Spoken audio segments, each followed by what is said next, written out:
This is the video for the coursework 1 work in progress. So as you can see, I have imported a character from Mixamo, the Malcolm character, to Motion Builder along with a few animations from Mixamo as well. So what I have done is, first of all, I have created a root for this character because when you import from Mixamo, it doesn't really provide you with a root. How I have done this is I have taken the control reference of the character and I have put all the character components inside this control reference and use this as a parent node.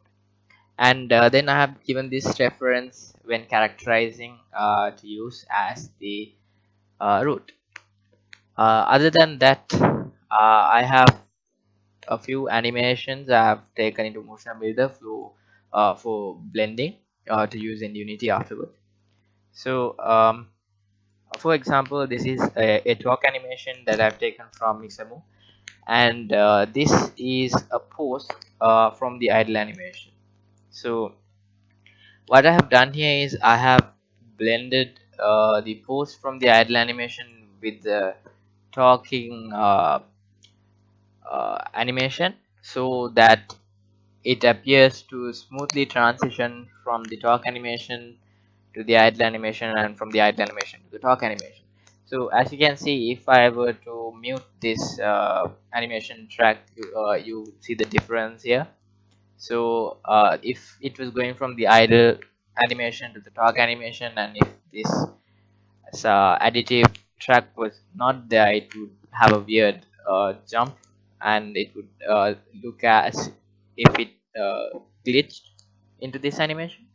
So to prevent that, I have blended it with this pose, and I have only blended the legs, by the way. So the legs are just turning this way and everything just lines up. So likewise, I have blended a few other animations as well. So that's pretty much all I have done in Motion Builder, and I have taken all this and imported them into Unity. So in Unity, I have all the assets again imported. I have the Malcolm character. I have the given cafe asset for the coursework.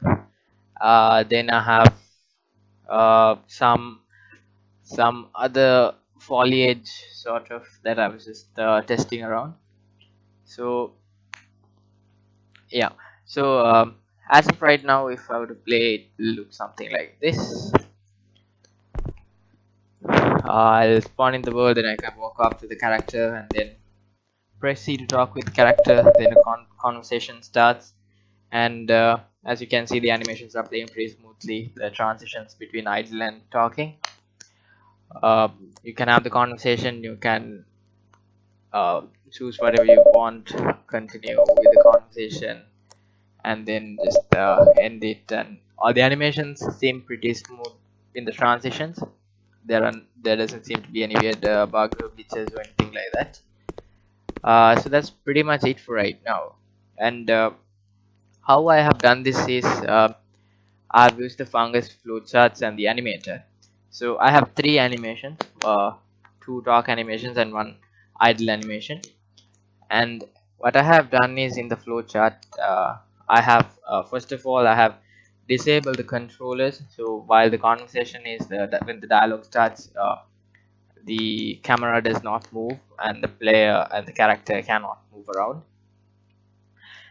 Then I have set the text in the UI that appears to say press E. So I've set it back to just empty, so it goes away.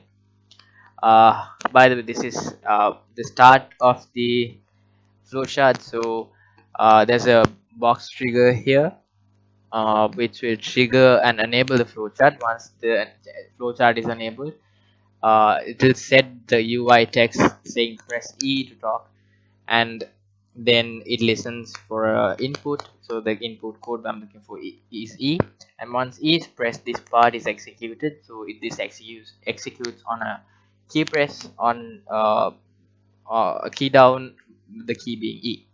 So then the conversation just goes on, asks you what the if you I would like to order, and then it goes to the question and shows the menu. And in the menu I have set the which animations to play depending on what item is selected. So currently it's just two talk loops.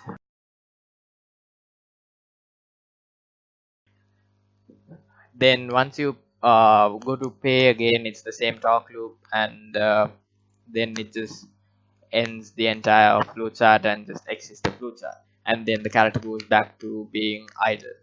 So that's pretty much it for now. This is currently my work in progress.